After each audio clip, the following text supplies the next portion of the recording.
Welcome to Tecnia TV. Hello everyone. I am Mayank Arora, Faculty of Journalism and Mass Communication Department in Tecnia Institute of Advanced Study. Today I deliver a lecture on a topic of limitations of radio. The first one limitation is one chance medium. When we read a newspaper, we can't keep it with us and read it again. We have a printed words there, and unless the paper is destroyed, it will remain with us. When we read a news item, we do not understand the meaning of certain words. We can refer to a dictionary or ask somewhere who knows to find out the meaning. Now in radio, we are listening to a news bulletin in English and we hear words that we don't understand. Can we refer to a dictionary or ask someone else for the meaning? If we stop to do that, we will miss the rest of the news. We have to understand what is being said on radio as we listen.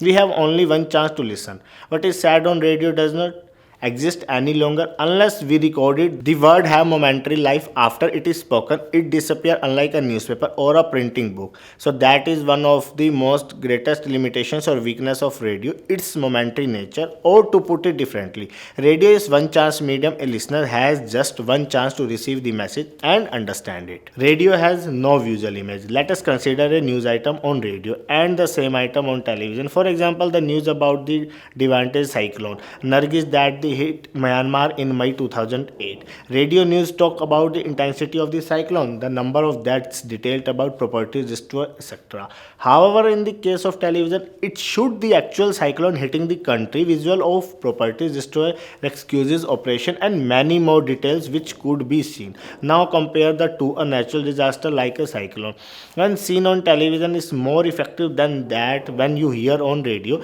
It is said that a picture is worth 1,000 words. It is also called said that seeing is believing. So when we see something, it is more believable than when we hear.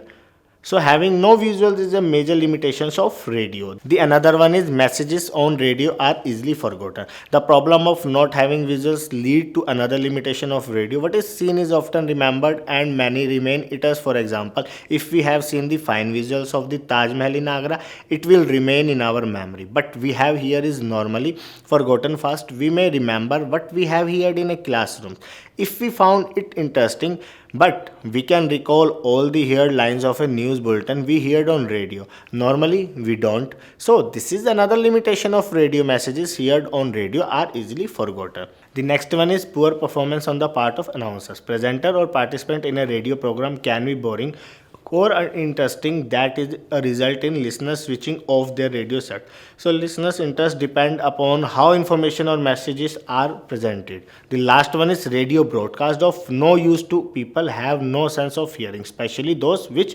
hearing disabilities. I hope you understand my lecture. For more watching these videos, subscribe Tecnia TV.